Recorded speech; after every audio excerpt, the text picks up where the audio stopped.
सखी सहेली।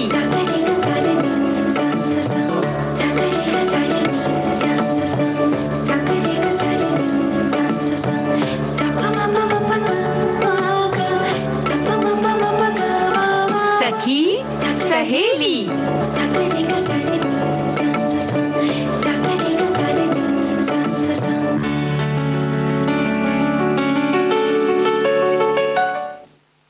सभी सखियों सहेलियों को संगीता श्रीवास्तव और आकांक्षा सिंह का नमस्कार। तो सखियों से बिल्कुल समय पर हम आ गए हैं मिलने के लिए आकांक्षा, और हम आ गए हैं। हम दोनों सखियां हाजिर हैं और हमारे साथ कई सारी सखियां बैठी होंगी अपने रेडियो सेट के पास, बिल्कुल तैयार कि आज हम अपने सखियों के लिए क्या लेकर आए हैं। तो आज तो हमारा जो खजाना है उसमें कई चीजें हैं। सखियां हमारे साथ बनी रहे, उन्हें धीरे धीरे पता चल ही जाएगा। थोड़ा सा हिंट दे देते हैं संगीता जी।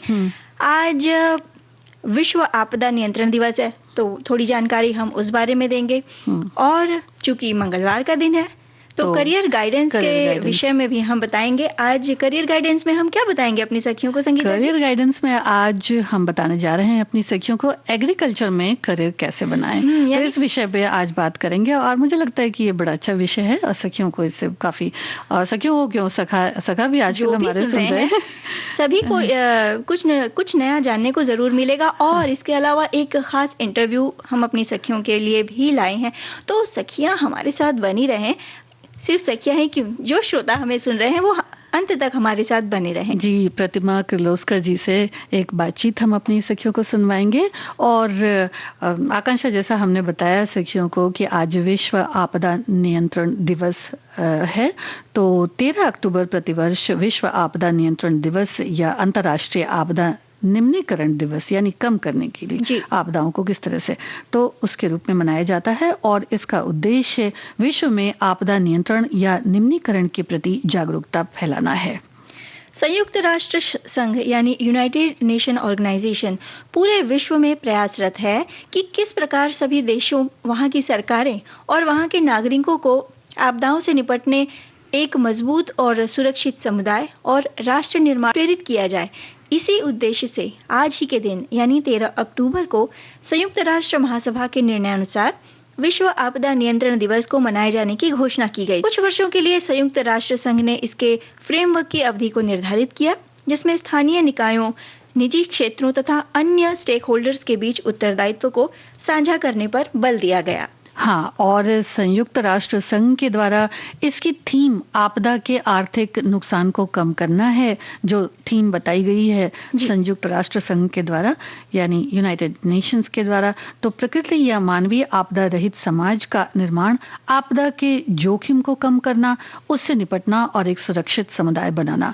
विश्व भर में आपदाओं में जान गंवाने वाले पुरुषों, महिलाओं, बच्चों का मृत्यु से किस तरह से बचाव किया जा सकता है, दिव्यांग जनों की सुरक्षा, भूमि और पर्यावरण संसाधनों का उचित प्रबंधन, समुदाय विशेष की तैयारी किस तरह की होनी चाहिए, इसमें सुधार करना, ऐसी कोई भी अगर विनाशकारी घटनाएं होती हैं तो उनके लिए पूर्व चेतावनी भी जारी करना इस संस्था का काम है। जी, इस दिवस को मनाए जाने का उद्देश्य जो है वो जोखिम प्रबंधन के विषय में जागरूकता को बढ़ाना है लोगों के बीच, आम जनता के बीच। आपदा से उबरने की अधिक क्षमता वाले समुदायों के साथ कदम से कदम मिलाकर आगे बढ़ना। इस जागरण अभियान में आपातकालीन योजनाओं को तत्परता से विकसित करना और उनका सकुशल संचालन करना बेहद जरूरी है। संगठनात्मक कार्य प्रणाली को बढ़ावा देना, साथ ही साथ अनुशासन, संरचना, सिद्धांत, चपलता, इसके अलावा रचनात्मकता, आशु रचना, अनुकूलनशीलता, प्रयासों का शीघ्रता से समन्वय और प्रबंधन के लिए उच्च नेतृत्व वाली कामकाजी टीम की आवश्यकता होती है। उदाहरण स्वरूप चक्रवात से निपटने और सबके जानो माल की सुरक्षा, तूफान, भूस्खलन, मानव रचित आतंकवादी घटनाओं से बड़े पैमाने पर जो क्षति होती है उससे किस तरह निपटा जाए या उस क्षति को किस तरह कम किया जाए। इसके अलावा युद्ध जैसी स्थिति से निपटना, प्राकृतिक आपदा या महामारी है, अकाल है, इन सब कारणों से बढ़ती मृत्यु दर को रोकना और त्वरित कार्रवाई करना, साथ ही साथ सभी देशों से संवाद कायम करना और योजना को चरणबद्ध तरीके से लागू करना, ये कुछ विशेष कार्य हैं जिससे आपदाओं से निपटने में सहायता प्राप्त होती है। जी, और ऐसे प्रयासों से हम वापस बेहतर स्थिति तक आ सकते हैं। कई अंतर्राष्ट्रीय संगठन भी हैं जो इस कार्य से जुड़े हुए होते हैं। तो इनमें अगर बात करें तो रेड क्रॉस एसोसिएशन का बहुत खास योगदान है, जो दवा और चिकित्सा संबंधी कार्यों से जुड़ा हुआ है, हमारी सखियां जानती हैं, और कई बार ये कार्यरत होते हैं। तो इसके अलावा प्रभावित जो देश होते हैं किसी आपदा से, उस क्षेत्र में इमरजेंसी रिस्पांस यूनिट भी बनाई जाती है, तो उस तरह से उसकी तैनाती की जाती है। और कुछ देशों की भौगोलिक स्थिति कुछ इस तरह से होती है कि प्रतिवर्ष कुछ न कुछ आपदा घटित वहां पर होती ही रहती है। जैसे विश्व के कुछ देशों को कुछ खास हिस्से में, कुछ देशों के जो कुछ खास हिस्से होते हैं उनमें जंगलों में देखा गया है कि कई बार बहुत आग लग जाती है, जिससे बड़े पैमाने पर बहुत लोगों के घर वगैरह जानो माल की क्षति होती है। समुद्री इलाकों का भी रह रहकर यही हाल होता है कि वहां चक्रवात दस्तक देने लगते हैं।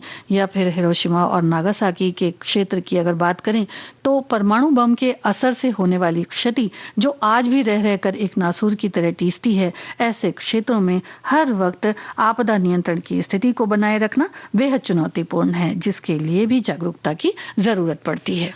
और जाहिर है कि ये काम तो आसान तो बिल्कुल नहीं है, इसके लिए व्यापक धनराशि की भी ज़रूरत होती है। तो इसके लिए विश्व बैंक धनराशि मुहैया करवाते हैं, जिसमें आपदा से निपटना, आपदा के बाद पुनर्निर्माण परियोजनाओं के क्रियान्वयन की धनराशि जो होती है वो देते हैं, और उनके प्रबंधन का कार्य, ये सभी शामिल हैं। कुछ देश हैं जिनमें अर्जेंटीना, बांग्लादेश, कोलंबिया है, भारत, मेक्सिको, तुर्की और वियतनाम जैसे देशों में आपदा प्रभावों की रोकथाम के लिए ये परियोजनाएं काम करती हैं। भारत में अगर देखें तो आपातकाल प्रबंधन की भूमिका गृह मंत्रालय के अधीनस्थ सरकारी संस्था भारतीय राष्ट्रीय आपदा प्रबंधन प्राधिकरण के कंधों पर आती है। हाल ही में भारत सरकार ने सार्वजनिक निजी भागीदारी का प्रतिनिधित्व करने वाले समूह का गठन किया है। ये मुख्य रूप से भारत आधारित एक बड़ी कंप्यूटर कंपनी द्वारा वित्त पोषित है, जिसका उद्देश्य इस विषय से जुड़ी सामान्य प्रक्रिया में सुधार लाना है। हाँ, और इसमें आपात प्रबंधन प्रशिक्षण, एकल आपातकालीन टेलीफोन नंबर की रचना भी की है सरकार ने। तो कुछ तयशुदा मानक इनके होते हैं, उपकरण हैं और प्रशिक्षण का प्रावधान है। इससे राष्ट्रव्यापी प्रभावी समूह बनाने का प्रयास भी इस संस्था के द्वारा किया जा रहा है। ऐसे प्रयास जारी हैं। तो ये तो हो गए वो प्रयास जो संयुक्त राष्ट्र संघ या फिर देश के लिए एक चुनौतीपूर्ण कार्य है। लेकिन ये तो सर्वविदित है आकांक्षा की किसी भी संस्था, किसी एक देश का विषय तो ये है नहीं, किसी एक व्यक्ति की जिम्मेदारी भी नहीं है, बल्कि हम सब की ये जिम्मेदारी है कि हम ऐसी किसी भी परिस्थिति से निपटने में व्यक्तिगत तौर पर सक्षम रहें और एक दूसरे के काम आए, हौसला बढ़ाएं। और ऐसा हमने कई बार देखा भी है कि कई तरह की जब आपदाएं होती हैं तो सबसे पहले वो लोग ही सामने आ जाते हैं जो लोग वहां के रहने वाले होते हैं। हाँ, चाहे वो बाढ़ सदृश स्थिति हो, अगर मुंबई की बात करें तो मुंबई में कई बार ऐसी स्थिति उभरी है कि भारी बारिश के कारण जब जल जमाव की स्थिति हो गई थी, तो जो वहाँ उस जगह के जो रहवासी थे वही अपने घरों से निकल कर सड़कों पर पानी में फंसे लोगों को बचाने का कार्य कर रहे थे। और एक चीज और होती है आकांक्षा कि जो लोग लोकल रहते हैं वहां पर उस इलाके में, तो वो लोग हमेशा इस तरह की परिस्थितियों से निपटते रहते हैं। तो उन्हें पता रहता है कि भाई समय समय पर इस तरह की कोई विपदा आ सकती है, तो उससे बड़े निपटने में बड़े सक्षम होते हैं। साथ ही साथ और भी लोग हैं जो साथ आते हैं, तो बड़ा अच्छा होता है फिर। और इसी तरह एक दूसरे को सहायता का हाथ बढ़ाते हुए एक दूसरे को साथ लेकर हमें आगे चलते जाना है। जी बिल्कुल।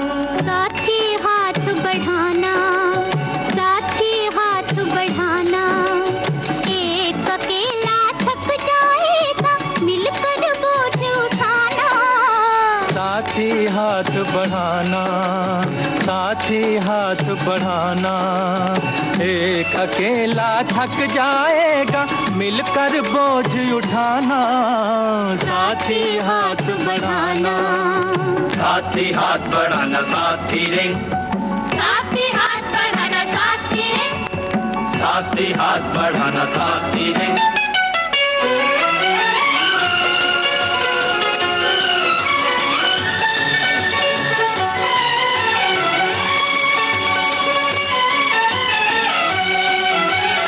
हम मेहनत वालों ने जब भी मिलकर कदम बढ़ाया, सागर ने रास्ता छोड़ा, पर्वत ने शीश झुकाया, फौलादी है सीने अपने, फौलादी है बाहें, फौलादी है सीने अपने, फौलादी है बाहें, हम चाहें तो पैदा कर दें चट्टानों में राहें, हम चाहें तो पैदा कर दें चट्टानों में राहें, साथी हाथ बढ़ाना, साथी हाथ बढ़ाना, एक अकेला थक जाएगा, मिलकर बोझ उठाना, साथी हाथ बढ़ाना, साथी हाथ बढ़ाना, साथी रे, साथी हाथ बढ़ाना, साथी रे, साथी हाथ बढ़ाना, साथी रे।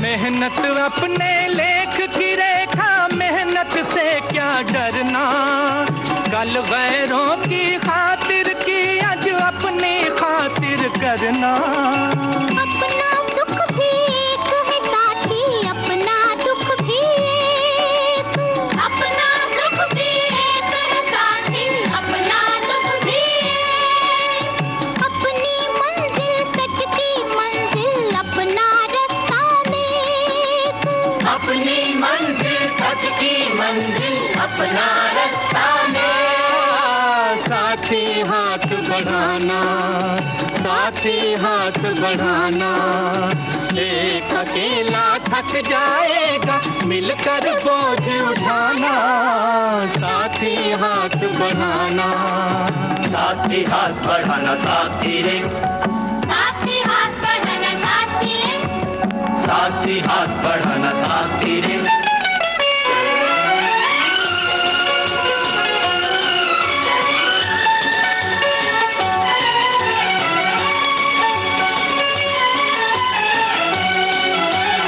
एक से एक मिले तो कतरा बन जाता है दरिया, एक से एक मिले तो जर्रा बन जाता है सहरा, एक से एक मिले तो राई बन सकती है पर्वत, एक से एक मिले तो राई बन सकती है पर्वत, एक से एक मिले तो इंसान बस में कर ले किस्मत, एक से एक मिले तो इंसान बस में कर ले, साथी हाथ बढ़ाना, साथी हाथ बढ़ाना, एक अकेला थक जाएगा, मिलकर बोझ उठाना, साथी हाथ बढ़ाना, साथी हाथ बढ़ाना, साथी रे, साथी हाथ बढ़ाना, साथी रे, साथी हाथ बढ़ाना, साथी रे,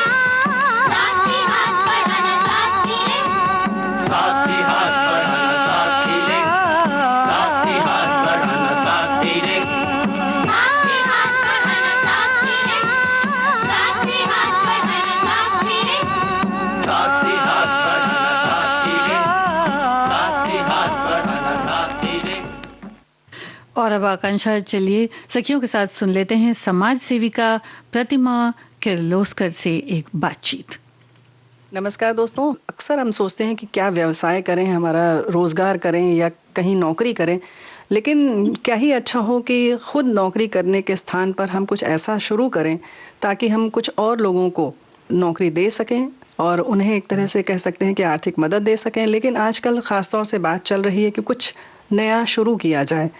माननीय प्रधानमंत्री जी भी ख़ासतौर से इस पर बहुत ज़ोर दे रहे हैं कि हमारे देश में जो चीज़ें हैं उनको किस तरह से हम विश्व पटल पर लेकर आएं और हमारे देश के नौजवान या महिलाएं हों या पुरुष इसको कुछ इस तरह से करें कि सबको जोड़ा जा सके और हमारी अपनी जो कलाएं हैं वो व्यवसाय के रूप में आएं और हमें कुछ आर्थिक मदद कर सकें। तो इन सब चीज़ों को लेकर बहुत सारे लोग बहुत कुछ कर रहे हैं, लेकिन आज हमने कार्यक्रम में आमंत्रित किया है, हम बात करने जा रहे हैं प्रतिमा किर्लोस्कर जी से। ये बहुत कुछ कर रही हैं, क्या क्या कर रही हैं इन्हीं से जानते हैं। प्रतिमा जी, स्वागत है कार्यक्रम में। नमस्कार। नमस्कार रेणु जी। हाँ, तो हम यही जानना चाह रहे हैं कि ये एंटरप्रेन्योरशिप जो है या कुछ स्टार्टअप जैसी जो बातें आजकल बहुत चल रही हैं, तो क्या कहना चाहेंगे आप इसके बारे में?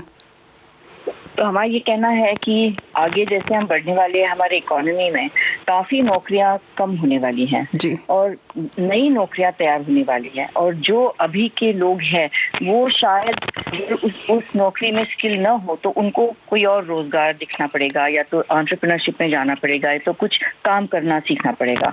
तो हमें लगता है कि इस वजह से प्रधानमंत्री कह रहे हैं कि हम एंटरप्रेन्योरशिप या स्टार्टअप आगे बढ़े। तो ये जो एंटरप्रेन्योरशिप है जिसमें कि हम और लोगों को कुछ मतलब कह सकते हैं कि अवसर देते हैं और खुद अपने अवसर की तलाश भी करते हैं, चुनौतीपूर्ण तो लग रहा है बात से ही। आप खुद जब इसमें जुड़ी हुई हैं और आप लोगों की मदद कर रही हैं, तो क्या कहना चाहेंगे आप? हम ये कहते हैं कि इसमें 2-3 चीजें बहुत महत्वपूर्ण हैं कि जो लोग ऑलरेडी काम कर रहे हैं मार्केट में काफी गैप्स रहती हैं, और ये जो गैप्स है कभी कभी ये गैप्स में ही मार्केट रहते हैं।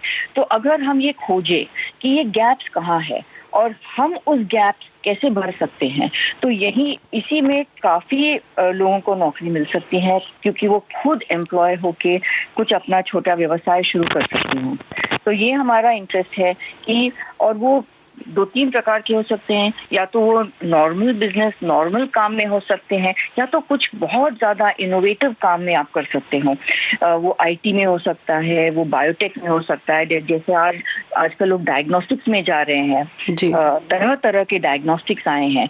तो ये जो डिसरप्शन हो रहा है वो एक हाईटेक में हो रहा है, और उसी तरह लो टेक में भी डिसरप्शन है, क्योंकि जगह है, और अगर ये हम जगह की इस्तेमाल करें तो हम छोटे छोटे व्यवसाय शुरू कर सकते हैं। ये जो आपने गैप की बात कही, मुझे ऐसा लगता है कि आप यही कहना चाह रही हैं कि हम बाजार में ये देखें कि ज़रूरत कहाँ कहाँ है, लोग किन चीज़ों की तलाश कर रहे हैं, हम उनको पहले ढूंढे, है ना, कि लोगों को क्या चाहिए, वही गैप जो है वो हमें तलाश करना है। वो अगर हम शुरू कर दें, लोगों को मतलब मुहैया कराना शुरू कर दें, वो देना शुरू कर दें जो बाजार में उपलब्ध नहीं है, तो जाहिर है कि लोग मतलब बाजार आपके लिए तैयार है। तो हम ऐसे पहले उन गैप्स को देखना होगा जी। फिर उसके बाद हम सोच सकते हैं कि हम क्या कर सकते हैं। जो आपने बताया कि आईटी, बायो और बहुत सारे और क्षेत्र हैं, तो कुछ तो तकनीकी हो गए, लेकिन क्या जो बहुत स्थानीय स्तर की कुछ चीजें हैं उनके बारे में कुछ सोचा जा सकता है क्या? बिल्कुल। आप अगर रूरल इंडिया में देखें तो अगर आपको याद रहेगा कि बहुत पहले कैनिंग सेंटर्स रहा करते थे, जहाँ पे सब घर के हाउसवाइफ जाके अपने जैम और क्या अमरूद और क्या क्या लेके जैम्स बनाया करते थे। अब वो कैनिंग सेंटर्स बहुत कम है, पर इसकी जरूरत है, क्योंकि ये भी एक व्यवसाय हो सकता है। जैसे कि आप अगर फार्म टू होम अगर आप देखें तो हर फार्म, आजकल के फार्म छोटे रहते हैं, फ्रैगमेंटेड रहते हैं, तो आप अपने फार्म में वही बना सकते हैं जितना आपका फार्म बना पाएगा। तो उसमें अगर आप 100 फार्मर्स इकट्ठा आए, एक सोसाइटी जैसे बनाए, और आप सोचे कि हम अपने फार्म का इतनी जगह इस चीज के लिए ग्रो करेंगे, तो फिर एक एंटरप्रेन्योर इधर तैयार हो सकता है जो आपके सब प्रोड्यूस लेके आपके यहाँ आके कैनिंग करा दे आपको। फिर एक और एंटरप्रेन्योर, ये जैसे ये थोड़ा सा स्पष्ट करना चाहते हैं प्रतिमा जी, जैसे आप कह रही हैं कि बहुत सारे फार्मर्स यानी बहुत सारे किसान मिलकर, 100 किसान अगर मिलकर ये निश्चित कर लें कि जिसके पास जो जो जगह है, लेकिन वो पहले तय कर लें, उसमें एक पहले तैयारी होनी चाहिए, उसकी योजना बना लें कि कौन क्या पैदा करेगा या कौन उपजाएगा क्या चीज़, और उसके बाद किन किन चीज़ों की, जैसे सॉस है, अचार है, चटनी है, जैम है, जेली है, ये सब बनाएंगे। तो ये तैयारी करके और एक सोसाइटी जैसा बनाकर इसको शुरू किया जा सकता है। हाँ, और अगर भी सोसाइटी न बनाए, जो एंटरप्रेन्योर है वो खुद ये देख सकता है कि अच्छा ये 10 फार्मर्स के पास हम अगर जाएं तो इनके पास काफी फ्रूट रहता है, तो वो फ्रूट का वो शेल्फ लाइफ बढ़ा सकता है। वो अपने छोटे पोर्टेबल कैनिंग सेंटर ले जा सकता है, अपने स्कूटर से रिक्शा में ले जा सकता है, उधर पार्क करके कैन कर सकता है, और फार्मर के सब छोटे छोटे बॉटल्स हो सकते हैं। तो कहीं वो स्टैंडर्डाइजेशन सकता है, ये एंटरप्रेन्योर का काम हो सकता है, क्योंकि हर चीज में हम को इकट्ठा लेकर करना बहुत आसान चीज नहीं है जी।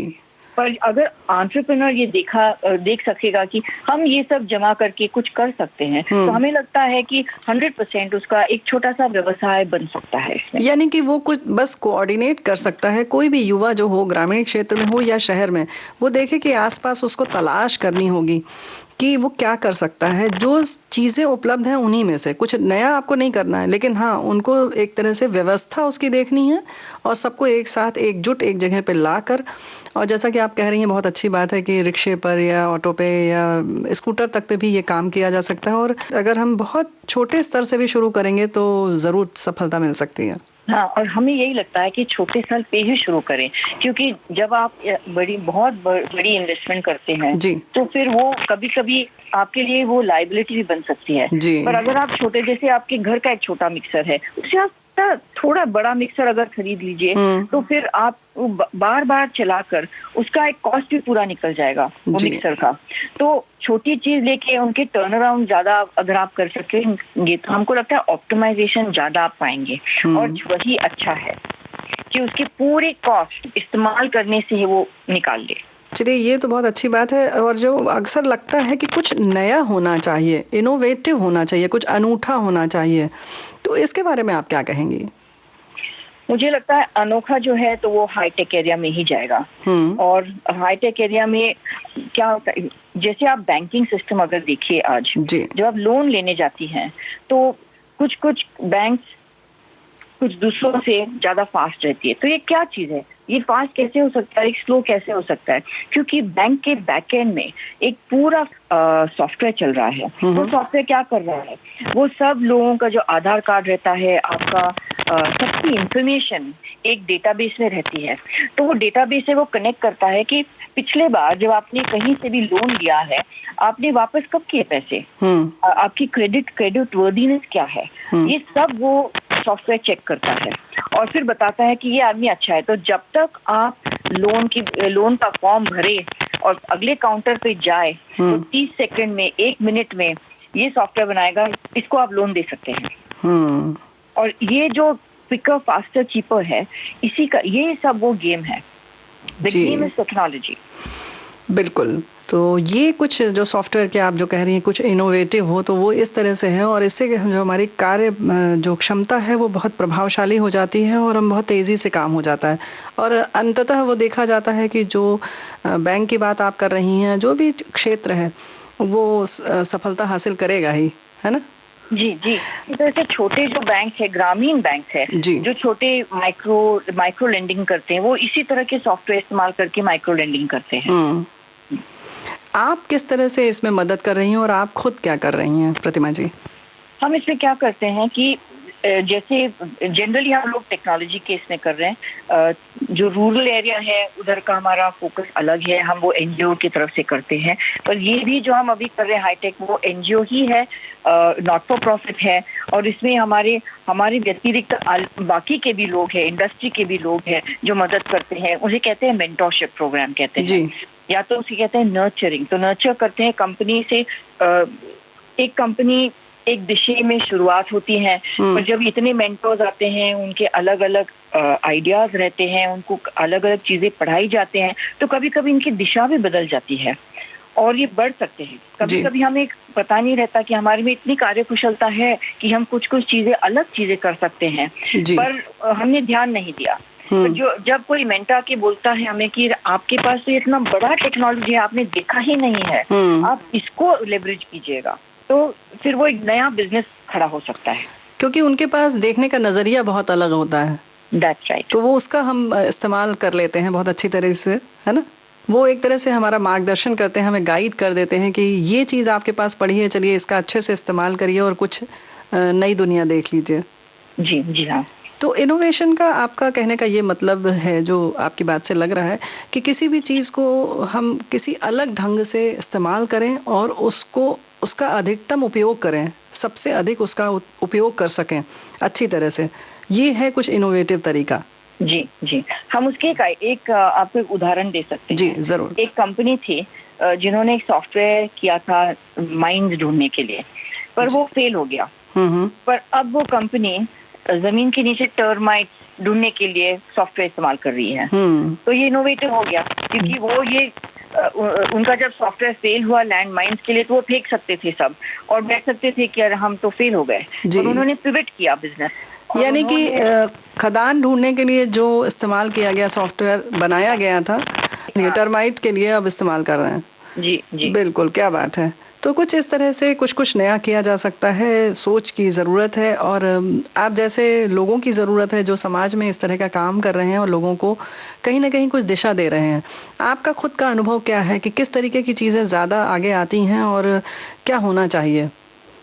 मुझे लगता है कि डिस्ट्रप्शन सब तरह से होता है, और डिस्ट्रप्शन का यह अर्थ है कि हमें पता भी नहीं चले कि इस कंपनी से पूरा डिस्ट्रीब्यूशन सेटअप ही बदल दिया काफी कंपनी का। जी। तो इट वाज अ डिस्ट्रप्शन।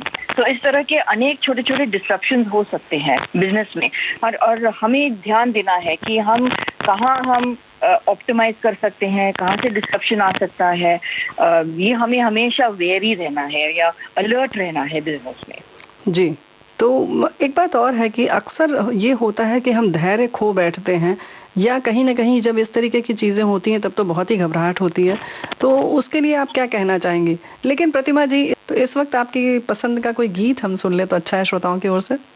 कौन सा गीत सुनना चाहेंगे? बीती ना बिताए रहना। चलिए सुनते हैं ये गीत, और श्रोताओं इसके बाद भी जारी रहेगी प्रतिमा किर्लोस्कर जी से बात, किस तरह से एंटरप्रेन्योरशिप और किस तरह से इनोवेटिव आइडियाज़ को लेकर काम कर रही हैं ये।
और युग जा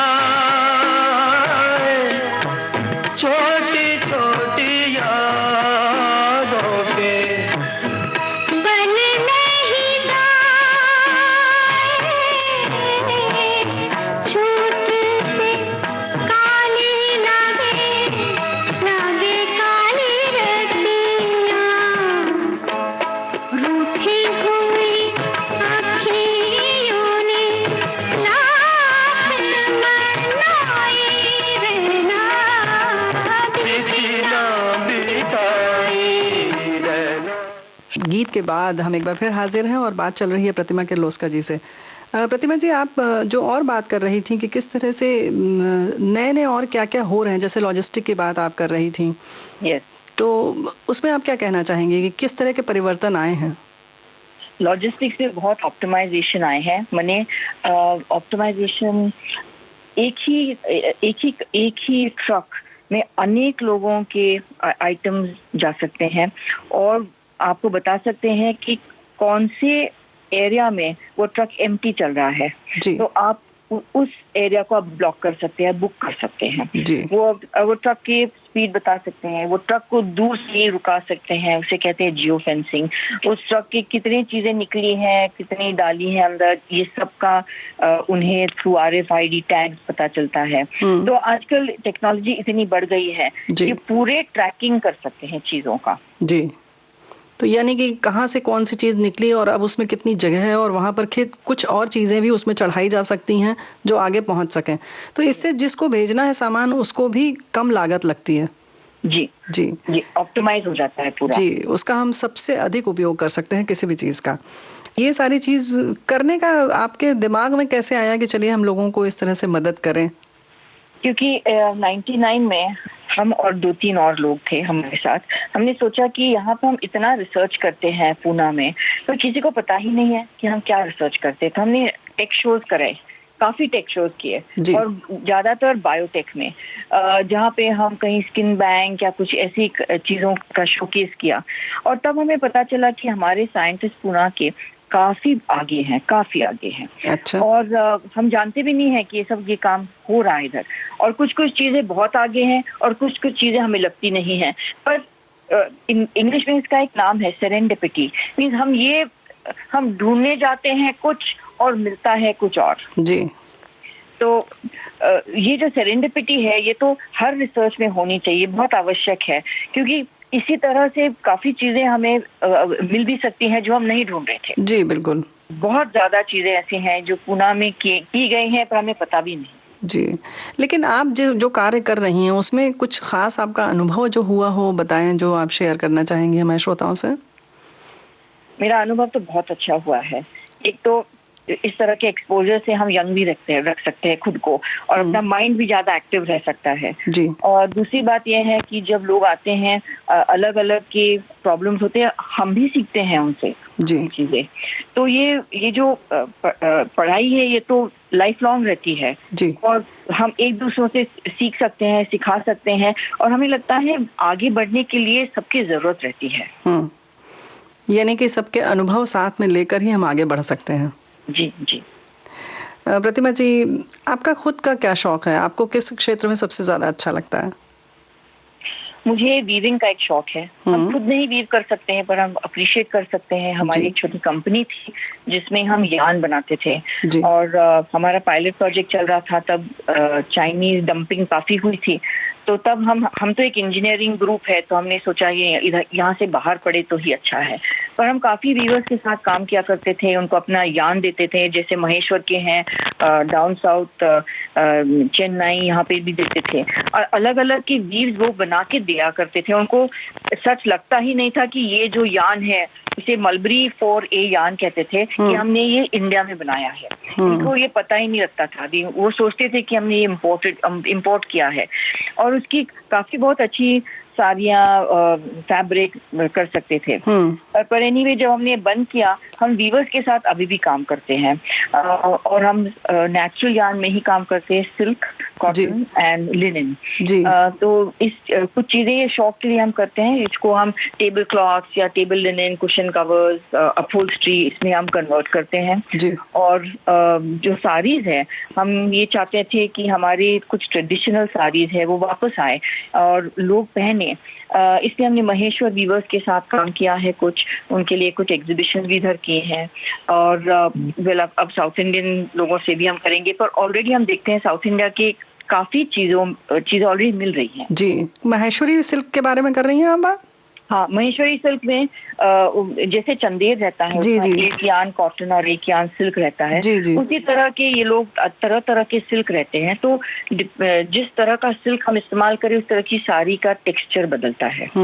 तो उनका बहुत फाइन वीविंग रहता है, आपने देखी होगी साड़ी, बहुत डेलिकेट रहती है, बहुत सुंदर रहती है। और जो हमारे पहले महाराष्ट्र राजा महाराजा थे तो वो महेश्वर की साड़ी पहनते थे काफी। अच्छा।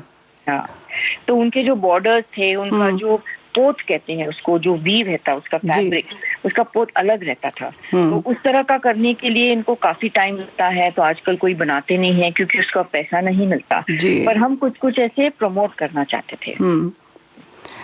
चलिए, ये तो बहुत अच्छी बात है कि हमारी जो अपनी पारंपरिक चीज़ें हैं उनको एक बार फिर से उठाना और बाज़ार में उसके महत्व को समझना और उसको लोगों तक पहुंचाना, ये महत्वपूर्ण है। लेकिन फिर भी हम ये चाहते हैं कि आप हमारी ख़ास तौर से सखियों से क्या कहना चाहेंगे। हमारी बहनों का कार्यक्रम है कि क्या करें घर में रहते हुए, या कहीं अगर नौकरी भी कर रही हैं तो एक सफलता के लिए उनको क्या मूल मंत्र जैसा देना चाहेंगे। हमें ये लगता है कि जो भी काम आप करिए, कोई भी काम कीजिए, बहुत मन से कीजिए और प्रोडक्टिविटी टोटल रहे। जो भी आप काम करें कंसिस्टेंसी रखिएगा, क्योंकि हमारे देश में हम यही देखते हैं कि स्किल चाहे हो, कुशलता हो, पर वो जो कुशलता है वो हमेशा के लिए नहीं रहती। आज कुशलता से हम बहुत अच्छी तरह से काम करेंगे और कल बिल्कुल नहीं करेंगे।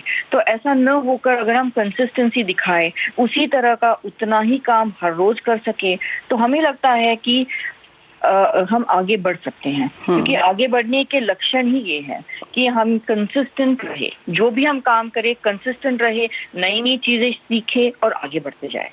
यानी जो भी हम काम करें उसमें लगातार लगे रहें, धैर्य रखें, ये ना सोचें कि अब हमने कर लिया और ऊब के उससे पीछे हट जाएं। जी। बिल्कुल ठीक बात है। प्रतिमा जी, और कुछ कहना चाहेंगे आप? हम CSR में काफी काम करते हैं। हमारा एक स्कूल है किर्लोस्करवाड़ी में, और हमारा एक प्राइमरी हेल्थ केयर सेंटर है। तो उस हेल्थ केयर सेंटर में हम अच्छा, वो तो अब 87 इयर्स का है। उस टाइम 87 इयर्स अगो जब आसपास में मैटरनिटी होम्स नहीं थी, तो हम यहाँ आया करते थे डिलीवरीज के लिए, और हम 20 रुपए में 30 रुपए में उनकी डिलीवरीज किया करते थे। अच्छा। और अंटिल 5 इयर्स अगो हम 200 रुपए में उनकी डिलीवरी करते थे। फिर क्या, और हमारी जो कंपनी थी वो CSR मनी इसमें डाला करती थी। पर हमें ऐसा लगता है कि कोई भी चीज अगर सस्टेनेबल हो, माने इस तरह का हम करें कि थोड़े लोगों से पैसे ले, थोड़ा सा हम चैरिटी करें, तो उसे हॉस्पिटल भी चलेगा। नहीं तो आज कंपनी के पास पैसा है तो हॉस्पिटल चलेगा और हम ये सब फैसिलिटीज दे पाएंगे, और कल अगर कम पैसा हो तो ये नहीं दे पाएंगे। ऐसा न होने के लिए the best thing is sustainability. जी। तो हमें लगता है कि हम अगर कोई भी CSR एक्टिविटी सस्टेनेबल हो और उसमें कुछ चीजों में से हम पैसा बनाएं और वो रोटेट करते रहे, तो हमें लगता है हम किसी एक कंपनी पे डिपेंडेंट नहीं रहे तो ज्यादा अच्छा रहेगा। जैसे अभी कोविड में क्या हुआ है, काफी NGOs जो अलग अलग कंपनी से पैसा लेती थी, एक तो कंपनीज सिर्फ 20% कंपनीज का कैपेसिटी चल रहा है, और उसमें से कंपनीज को ज्यादा पैसा है नहीं देने के लिए। जी। तो फिर ये NGOs के पास, सबके पास पैसा कम हुआ, जो कंपनीज ने सब कोविड के लिए पैसा दिया है। जी। तो ये बात अच्छी नहीं हुई। बहुत बिल्कुल सही आपने कहा कि हम अगर सबको रोटेशन में रखें और सबसे बराबरी से काम लेते रहें, या मतलब मदद लेते रहें या सहयोग लें, तो एक के ऊपर निर्भर न रहें तो ज्यादा बेहतर होगा। हाँ, निर्भर ही ना रहे तो अच्छा रहेगा। हम आत्मनिर्भर इधर तो हमारा स्लोगन है, और फिर निर्भर क्यों हम कर रहे हैं CSR में। हम ये समझ सकते हैं कि पहले बार किसी से हम डोनेशन ले या फंड ले, पर उसके बाद तो खुद तैयार करना पड़ता है। हमें ये भी एक प्रकार का ये एंटरप्रेन्योरशिप ही है। जी, कि हम अपना पैसे खुद अपने उसमें लगाएं और उससे फिर उत्पाद बढ़ाएं और फिर उसी के मुनाफे से ही काम करते रहें। जी। किसी और पर निर्भर ना हो। एब्सोल्युटली, बिल्कुल, बहुत अच्छी बात है। आत्मनिर्भर होना बहुत अच्छी बात है, और हम यही आशा करते हैं कि इस तरह से अगर हर व्यक्ति सोचेगा तो हमारा देश आत्मनिर्भर हो जाएगा। इस दुआ के साथ, इस कामना के साथ, प्रतिमा किर्लोस्कर जी, आपसे बात की बहुत अच्छा लगा। बहुत बहुत धन्यवाद। Thank you. नमस्ते। नमस्ते।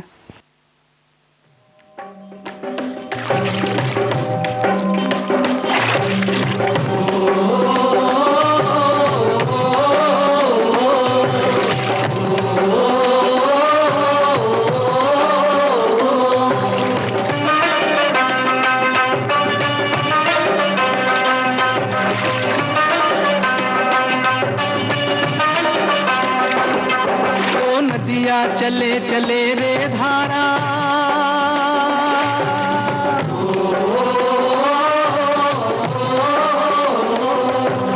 नदिया चले चले रे धारा, चंदा चले चले रे तारा,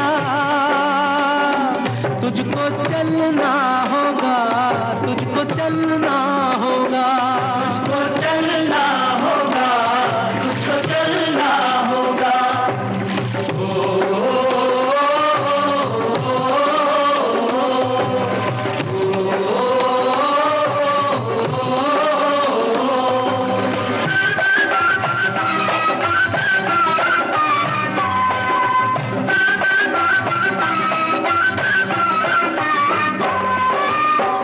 जीवन कहीं भी ठहरता नहीं है, जीवन कहीं भी ठहरता नहीं है, आंधी से तूफान से डरता नहीं है, तू न चलेगा तो चल देंगी राहें,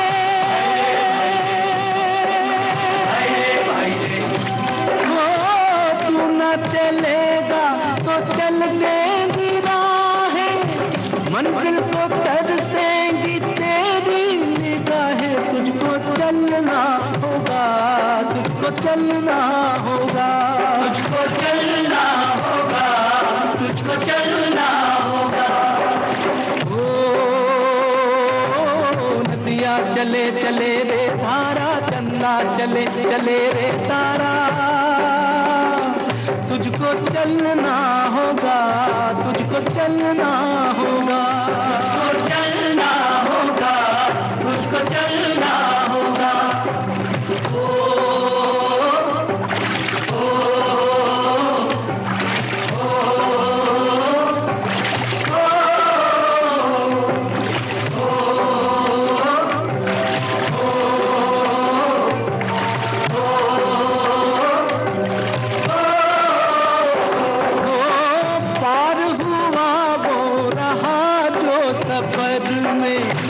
पार हुआ वो रहा जो सफर में, जो भी रुका फिर गया वो भंवर में, नाव तो क्या बह जाए किनारा,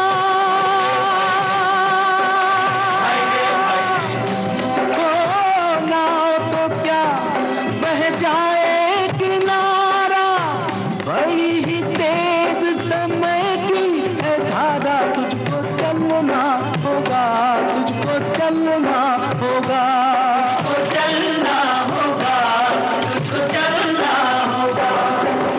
ओ नदिया चले चले रे धारा, चंदा चले चले रे तारा, तुझको चलना होगा, तुझको चलना होगा, तुझको चलना होगा, तुझको चलना होगा।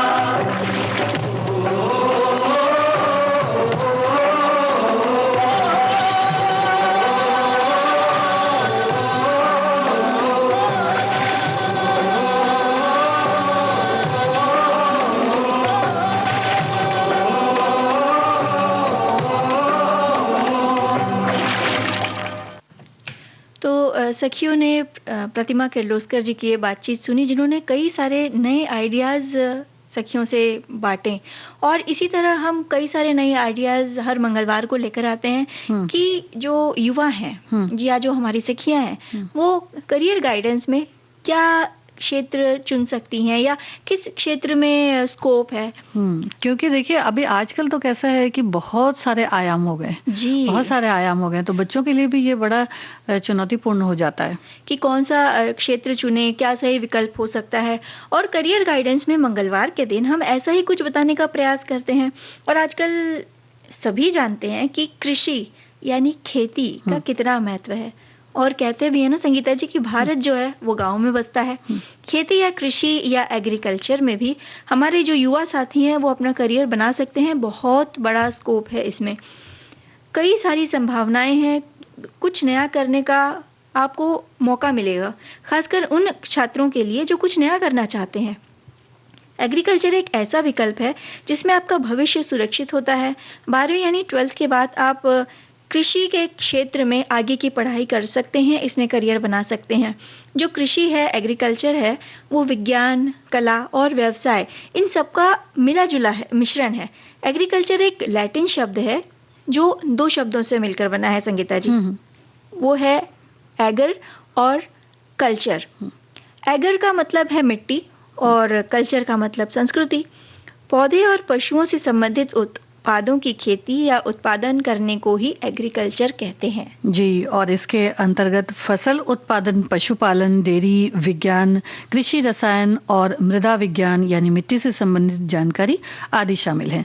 तो 12वीं के बाद एग्रीकल्चर में करियर बनाने के लिए जो छात्र हैं एग्रीकल्चर में बीएससी या बीएससी ऑनर्स, जिसको हम ब्रिज कोर्स भी कहते हैं, तो वो ये कर सकते हैं। छात्र ये degree agriculture, veterinary science, agricultural engineering, forestry, dairy technology, fishery, sericulture जो कीड़े रेशम के होते हैं उनसे जो मिला हुआ व्यवसाय होता है, जी हाँ, और horticulture, food science, home science, marketing आदि किसी भी एक विषय में डिग्री या डिप्लोमा आप कर सकते हैं। और इसके अलावा एग्रीकल्चर के लिए पीजी कोर्स भी हैं, पीएचडी भी कर सकते हैं। कुछ यूनिवर्सिटीज़ ऐसी हैं जो केवल पोस्ट ग्रेजुएट और पीएचडी में दाखिला देती हैं। तो 10वीं या 12वीं के बाद एग्रीकल्चर सर्टिफिकेट और डिप्लोमा कोर्स किया जा सकता है। डिप्लोमा कोर्सेज की अवधि आमतौर पर 3 साल की होती है, लेकिन संस्थान और कोर्स के आधार पर ये 1 साल से 3 साल के बीच भी हो सकती है। और सर्टिफिकेट कोर्सेज की बात करें तो इनकी अवधि 1 से 2 साल के बीच की होती है। अगर आप certificate in agricultural science, certificate in food and beverage service और certificate in bio fertilizer production में भी दाखिला लिया जा सकता है। कुछ खास संस्थाएं हैं जो इन विषयों में दाखिला देती हैं। ये हैं इंडियन एग्रीकल्चरल रिसर्च इंस्टीट्यूट जो दिल्ली में स्थित है, इंडियन वेटनरी रिसर्च इंस्टीट्यूट जो उत्तर प्रदेश में है, जी, इजाजत नगर में है ये। और इसके बारे में ऑनलाइन जानकारी भी हमारे जो युवा हैं उनको मिलती है। करनाल में स्थित है नेशनल डेयरी रिसर्च इंस्टीट्यूट और प्रयागराज में है एग्रीकल्चरल इंस्टीट्यूट। इन दोनों यूनिवर्सिटीज़ में एग्रीकल्चर के सभी स्तर की पढ़ाई के लिए आप जा सकते हैं। और भी अन्य बहुत से ऐसे संस्थान हैं, कुछ एक जैसे एग्री बिजनेस, प्लांटेशन मैनेजमेंट के कोर्स भी किए जाते हैं। तो इस तरह के बहुत सारे जो हैं विद्यालय और विश्वविद्यालय हैं। जी, और साथ साथ ये बताना भी यहाँ ज़रूरी है कि इनके लिए प्रवेश परीक्षाएं आयोजित की जाती हैं। कृषि विज्ञान के कोर्स के लिए अगर आपको दाखिला लेना है तो आपको प्रवेश परीक्षाएं पास करनी होंगी। जी, और प्रवेश परीक्षाएं तो देखिए आजकल ज़्यादा से ज़्यादा जो हम लोग व्यवसाय के लिए जाते हैं या किसी नौकरी के लिए जाते हैं तो प्रोफेशनल कोर्स के लिए देनी ही पड़ती है। उसके लिए तो देनी ही पड़ती है, तो तैयारी तो ज़रूरी है। जी, और भारतीय कृषि अनुसंधान परिषद के द्वारा ये आयोजित की जाती हैं।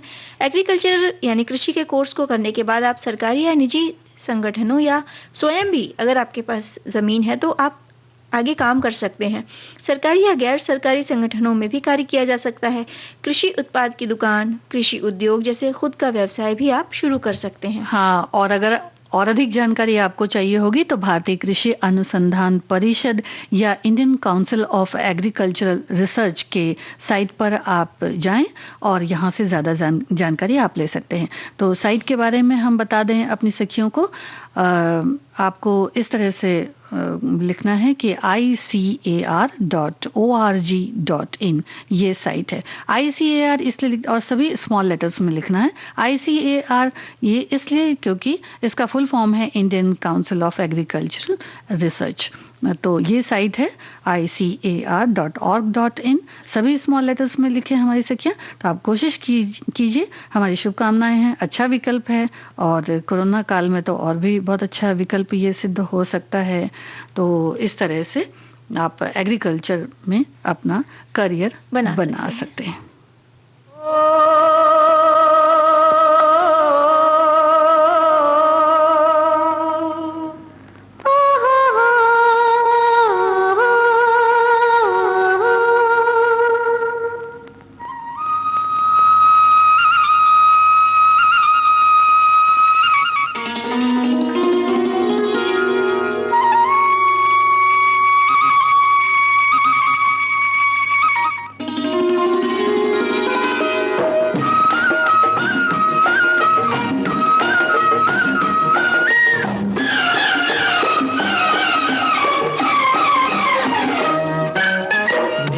गगन पर उड़ते बादल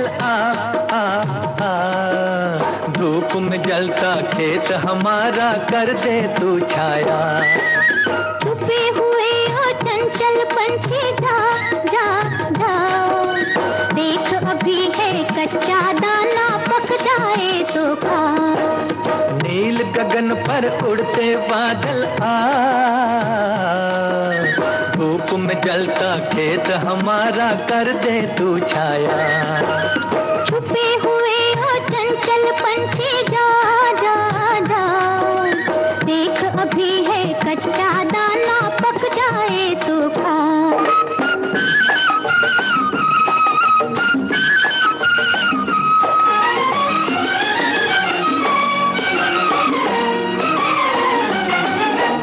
बहता बहता क्यारियों में ठंडा ठंडा पानी,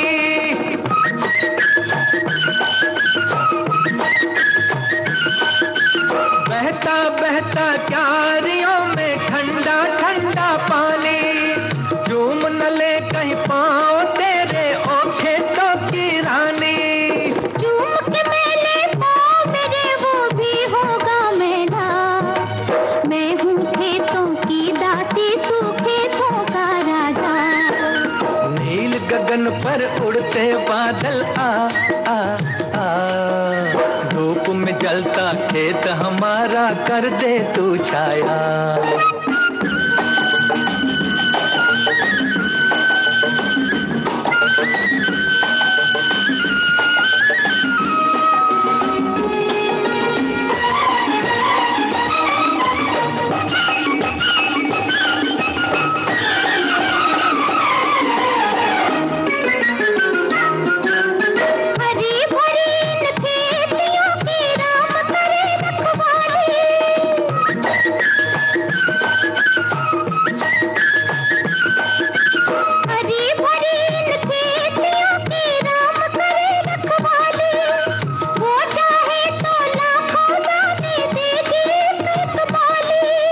मेहनत वालों की सुनता है वो ऊपर वाला, खोल के रखियो अपनी झोली भर देगा दाता।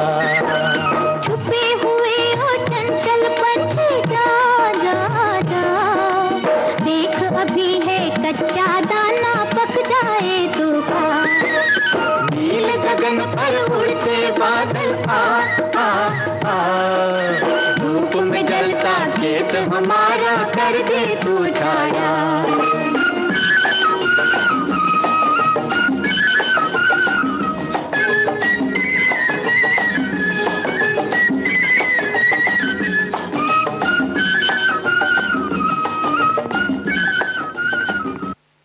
आकांक्षा, खेतों और खलिहानों की बातें बहुत अलग हैं और आबो हवा भी देखिए गांव की कुछ इसी तरह की होती है कि बड़ा मजा आता है। लेकिन मजा तो आता है संगीता जी, अब खेतों खलिहानों से बाहर आइए और स्टूडियो में वापस आइए, क्योंकि कि घड़ी बता रही है कि समय समाप्ति की ओर है। और आज सखियों को हमने काफी चीजें बताई, सखियों से काफी बातें शेयर की, इंटरव्यू सुनवाया। चलते चलते सखियों को एक गीत और सुनवा दें, क्या कहती हैं?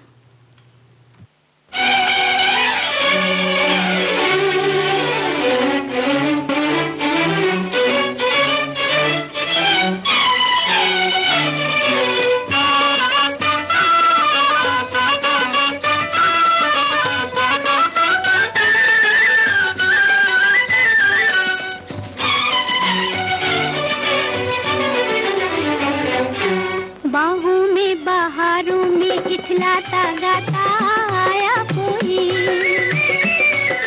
नाजुक नाजुक कलियों के दिल को धड़काता आया कोई,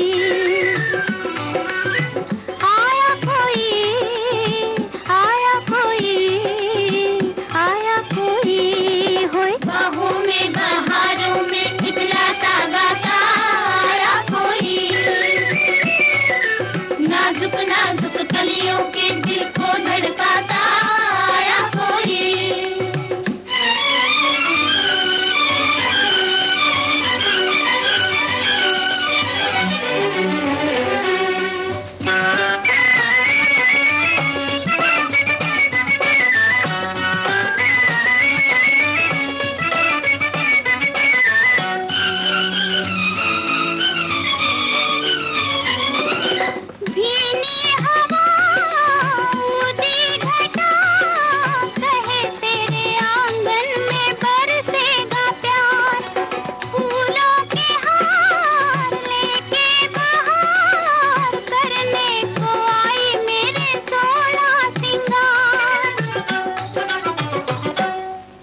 रंगों की उमंगों की गागर छलकाता आया कोई,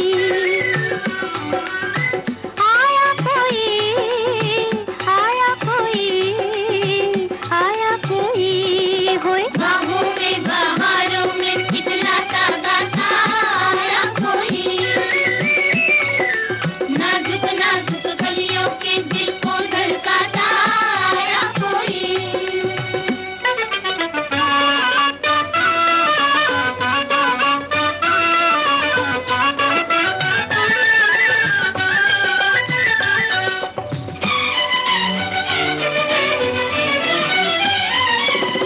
सपनों के जाल रंगी ख्याल देके हिचकोले कहे आंखें न खोल, दिल की ये बात दिल का ये राज जाने ना जाने कोई तू कुछ न बोल। आँखों से इशारों से सब कुछ समझाता आया कोई, आया कोई, आया कोई, आया कोई होए। बाहों में बहारों में खिलता गाता आया कोई, नाजुक नाजुक कलियों के दिल को धड़काता आया कोई।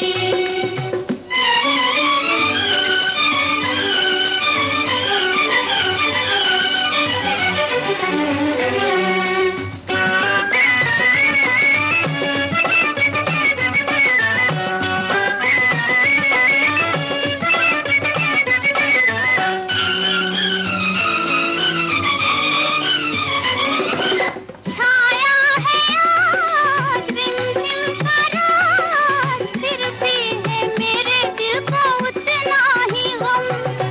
सखियों से दूर अपनों से दूर किसे है खबर कल कहाँ होंगे हम।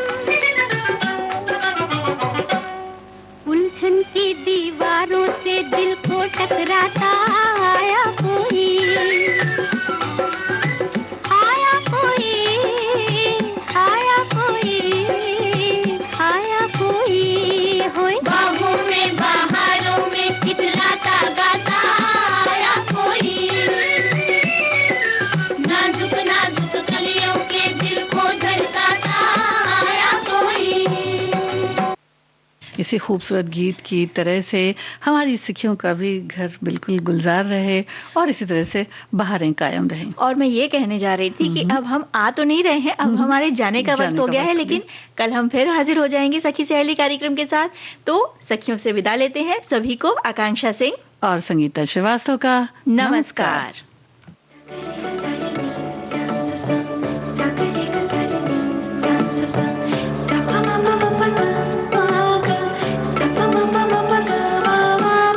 सखी सहेली।